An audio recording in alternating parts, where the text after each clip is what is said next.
Have you ever felt like there are these mystery procedures in fluoroscopy? The ones that you barely remember from school but still somehow show up on your ARRT CQR exam? You're solid with an upper GI, but then they hit you with retrograde urography or hysterosalpingography. And you're like, wait, what was that? Where was that in school? Yeah, that's what we're tackling today. Hey, RadTechs, I'm Casey, and this is the final episode in our fluoroscopy series for the ARRT Continuing Qualification Requirements, or CQR. If you've been following along, give yourself some credit. We've covered a lot of ground. To help you stay organized, I've created a free Google Doc that tracks every ARRT content category and shows you which episode covers what. It's called the CQR 10-year ARRT Prep Video Series Outline, and it's totally free. The link's in the video description and pinned comment so you can follow along, see what you've mastered, and plan what's next. The Google Doc will update as I create new episodes, so make sure to always access the live version on the web. We started with patient-centered care, from HIPAA and informed consent to recognizing contrast reactions and explaining procedures in plain language. Next, we reviewed radiation physics and protection, ALARA principles, lead shielding, exposure indicators, and all the CFR and CRP guidelines you'll need. We tackled every major GI contrast exam, from swallowing dysfunction to barium enemas, including prep, positioning, contrast types, and image evaluation tips. Then we brought it to life with real case studies and error corrections. We talked artifacts, anatomical visibility, motion blur, and quantum model, and how to avoid repeat exams. And now we're finishing strong with the remaining procedures. Genitourinary studies, like cystography, voiding cystourethography, intravenous urography, retrograde urography, hysterosalpingography, myelography, and arthrography, pediatric fluoro studies, C-arm fluoro in surgical settings, image Q&A wrap-up, and ARRT checklist review. If you've been wondering where those fit in, this is it. All right, deep breath. Let's dive into the lesser known but still testable and definitely clinically relevant side of fluoroscopy. Let's dive into the genitourinary fluoroscopy procedures, also called GU studies.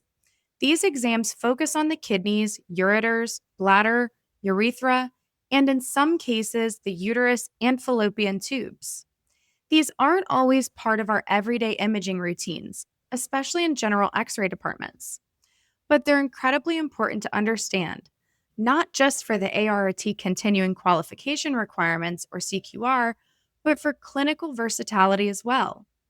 We're going to walk through 5 major procedures: cystography, cystourethography, intravenous urography, formerly known as the intravenous pyelogram, retrograde urography, and hysterosalpingography. Let's get started. First up is cystography, a non-functional study of the urinary bladder. When I say non-functional, I mean we're not watching the kidneys filter contrast or following urine through the ureters. Instead, we're filling the bladder directly through a catheter and capturing images while it fills and empties. This is commonly done after trauma, post-surgical evaluation, or when a patient has reoccurring urinary tract infections. To perform the exam, the Foley catheter is inserted and the bladder is slowly filled with iodinated contrast. The key views you'll need are the AP projection, both obliques, that's your left and right posterior obliques, and a post-void image after the patient empties their bladder. Always monitor the patient's comfort and clamp the catheter if overfilling is a concern. For safety, remember to shield the gonads if it doesn't obstruct anatomy. Use pulsed fluoroscopy, rely on the last image hold, and document dose or air kerma whenever required. And as always, shortest time, greatest distance, most shielding. Next, we have cystourethography, and more specifically, the voiding Cystourethrogram, or VCUG. This one is a functional study, and it's most often performed on pediatric patients to evaluate for vesicoureteral reflux, That's when urine backs up from the bladder into the ureters and sometimes even into the kidneys. Here's how the procedure works. Contrast is instilled directly into the bladder using a catheter. Then, when the patient voids, meaning they urinate, we capture real time fluoroscopy to observe their urethra and bladder outlet. In girls, we usually take images in the AP projection. In boys, we use an oblique projection, typically right posterior oblique, to follow the longer and more curved male urethra. This exam can be stressful, especially for children, so clear communication, parental consent, and comfort measures like distraction toys are crucial. Your job isn't just technical here, it's emotional. Once the patient starts voiding, we image the bladder and urethra looking for contrast reflux, strictures, or any anatomical anomalies.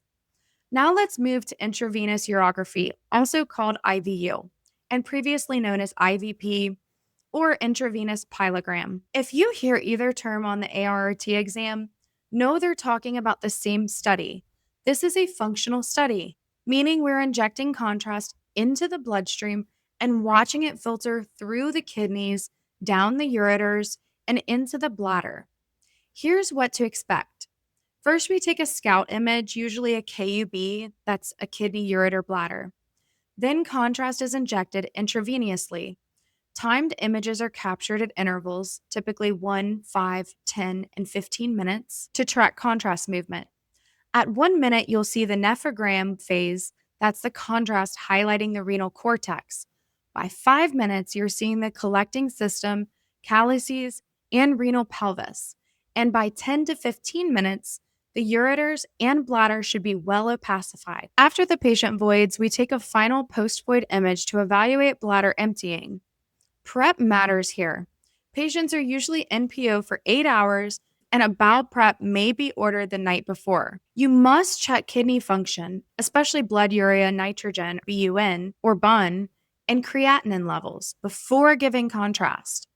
For positioning, use LPO and RPO obliques to separate the ureters from the spine and visualize their full course. Next up is retrograde urography, a procedure usually performed in a surgical or urology setting. Unlike IVU, this study doesn't require IV contrast. Instead, we insert a cystoscope into the bladder, pass a catheter into each ureter, and inject contrast directly upward into the urinary tract. Hence the term retrograde. This approach is ideal when there's a suspected ureteral obstruction or injury and IV contrast isn't an option. It's also commonly performed intraoperatively. As a tech, you might be responsible for setting up the sterile tray, handling the C-arm, or capturing fluoroscopic images during contrast injection. You'll typically acquire an AP scout image, followed by spot films of the ureters or kidneys, depending on the findings. Since this is often performed in the OR, you'll need to follow surgical protocol, cap, mask, gown, and gloves, and coordinate closely with the surgeon or urologist. Keep your fluoro time low and document dose if required. And remember, sterile technique is non-negotiable.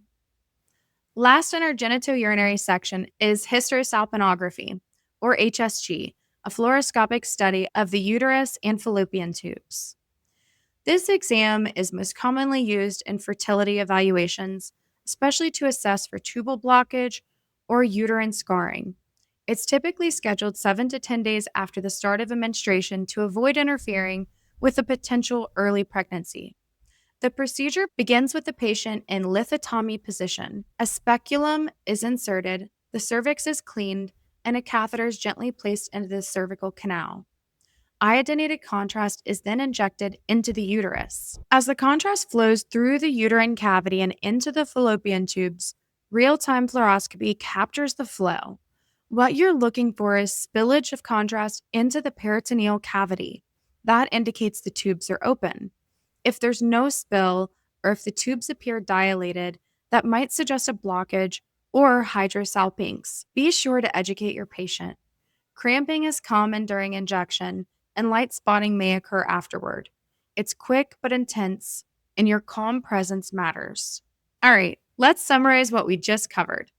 Cystography evaluates bladder integrity by directly instilling contrast. Voiding cystourethrogram, or VCUG, assesses urethral function and reflux during urination, especially in children. Intravenous urography, or IVU, traces contrast from the bloodstreams through the kidneys, ureters, and bladder. Retrograde urography involves catheterizing the ureters to inject contrast from the bottom up, usually in surgery. And hysterosalpingography, or HSG, evaluates reproductive anatomy, especially for fertility workups. These procedures may not be your everyday cases, but they are high yield for the ARRT continuing qualification requirements.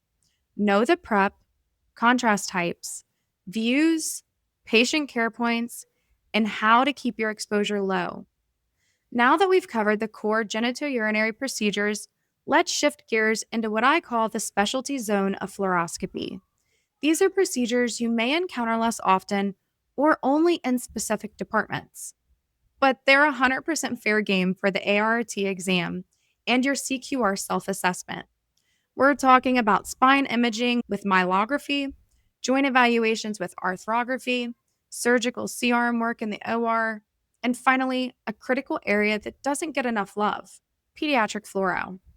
Let's start with myelography, a specialized spinal study used to evaluate the spinal cord, nerve roots, and subarachnoid space. This is a fluoroscopy guided procedure where contrast is injected into the intrathecal space, that's the space inside the dura mater, usually through a lumbar puncture between L3 and L4. The goal? Outline the spinal canal. We're looking for herniated discs, tumors, spinal stenosis, or other compressive lesions.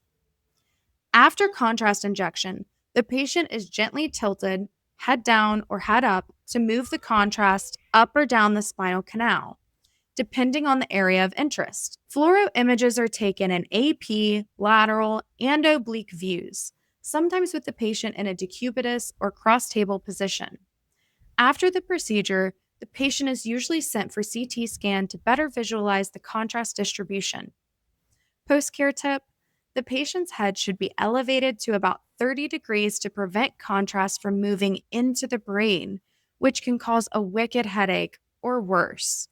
And yes, this is a sterile technique. You're working near the spinal cord. Treat this procedure like the high-stake environment that it is. Next is arthrography, a joint imaging procedure that uses contrast to visualize the joint capsule, cartilage surfaces, ligaments, and synovial membrane. Fluoroscopy is used to guide contrast injection directly into the joint space, most often the shoulder, knee, hip, or wrist. This is commonly followed by an MRI or CT for detailed evaluation. During the fluoro portion, the radiologist will inject iodinated contrast and sometimes air, which creates a double contrast effect. The patient is then asked to move the joint, or the tech gently rotates it to assess how the contrast moves within the capsule. You'll take spot films in orthogonal views, usually AP, lateral, and oblique. Always confirm needle placement under fluoro before injecting. Use sterile technique and prepare a tray that includes contrast, lidocaine, antiseptics, syringes, and gauze, and document the dose and volume of the contrast used. Now let's talk about the C-arm, your best friend in the operating room. C-arm fluoroscopy is used in countless surgical procedures, from orthopedic hardware placement and spinal fusions to foreign body retrieval and interventional pain management. Your role here is crucial. You're the one who knows radiation safety, positioning, exposure limits, and how to troubleshoot the equipment in high-pressure moments. Let's break it down. Most C-arm systems include high and low-dose fluoro, pulsed mode, magnification, and digital spot capabilities. You'll often use reverse imaging or lateral approaches depending on the surgeon's preference. Surgical fluoro means you're close to the beam. That means time, distance, and shielding apply tenfold here. The source to skin distance must be at least 12 inches for mobile units, per federal regulations. The Bucky slot shield and protective drapes don't apply here like they do in traditional fluoro units, so lead aprons and thyroid shields are non negotiable. Rotate staff when possible. Stand on the image intensifier side to reduce scatter, and use the lowest pulse rate that still provides diagnostic images. If you're documenting dose, make sure to record total fluoro time, air kerma, and dose area product or DAP if your unit provides that data. Last but not least, pediatric fluoroscopy. These exams require a totally different mindset, both technically and emotionally. Children are not just small adults. Their anatomy is different, their sensitivity to radiation is much higher, and their ability to cooperate, well, that depends.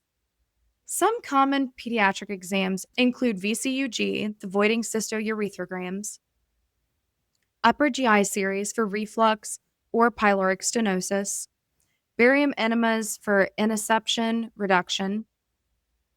Here's some technical tips. Use tight collimation, low frame rates, and the shortest possible fluoro time.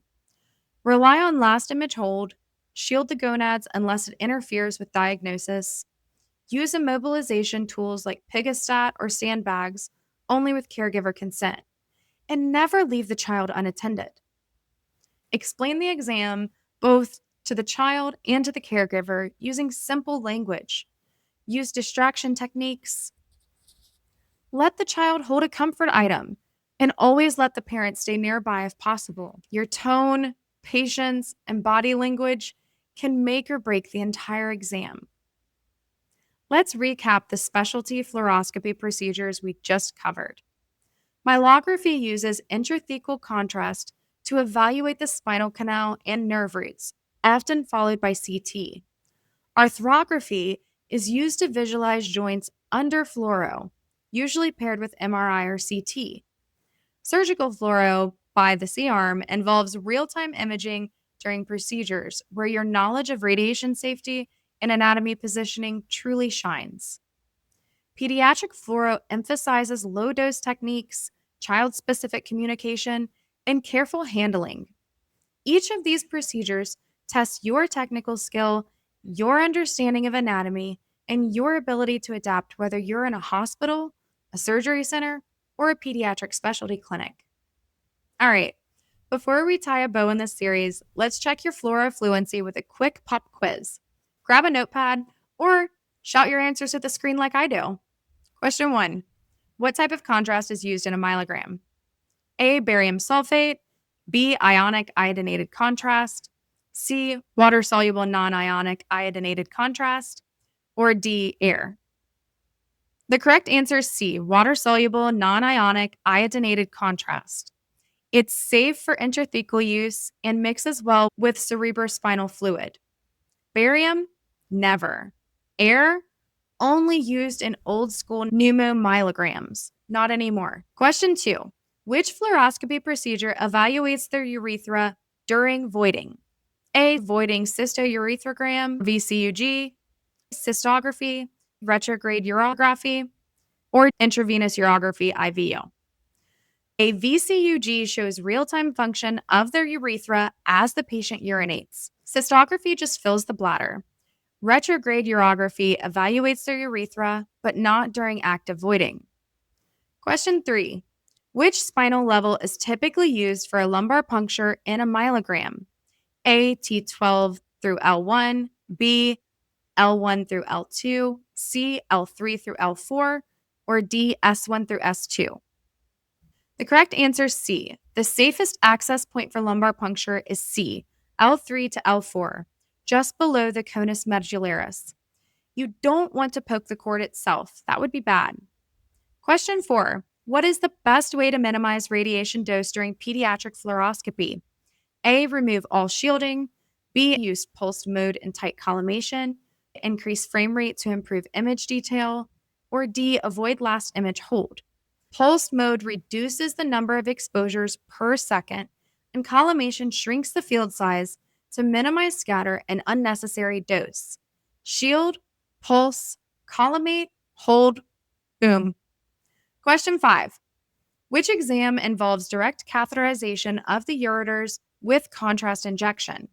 A. IVU, B. VCUG, C. Retrograde urography, or D. Myelography? The correct answer is C. Retrograde equals going backward. C is correct. In retrograde urography, a urologist threads a catheter up through the bladder into the ureters and injects contrast directly. It's often done in the OR or IR suite. Question 6. Which of the following is recorded to track patient dose during fluoroscopy? A. Scout view, SID. B. Field of view. C. Dose area product or DAP. D. Tube current, MA only. Our correct answer is C. DAP, dose area product. That combines radiation, intensity, and field size to give a better picture of total energy delivered to the patient. It's one of the most reliable patient dose tracking tools in fluoro. Question 7. Which fluoroscopic procedure is most often used in fertility evaluations?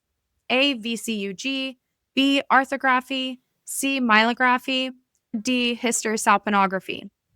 The correct answer is D. Hysterosalpingography, or HSG, is your answer.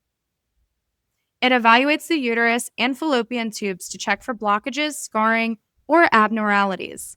It's brief, uncomfortable, and incredibly valuable for fertility assessments. Question 8. In a surgical C-arm setup, where should the technologist stand to reduce scatter exposure? On the X-ray tube side, on the image intensifier side, directly in front of the beam, or D, behind the surgeon? The correct answer is B. Always stand on the image intensifier side when possible.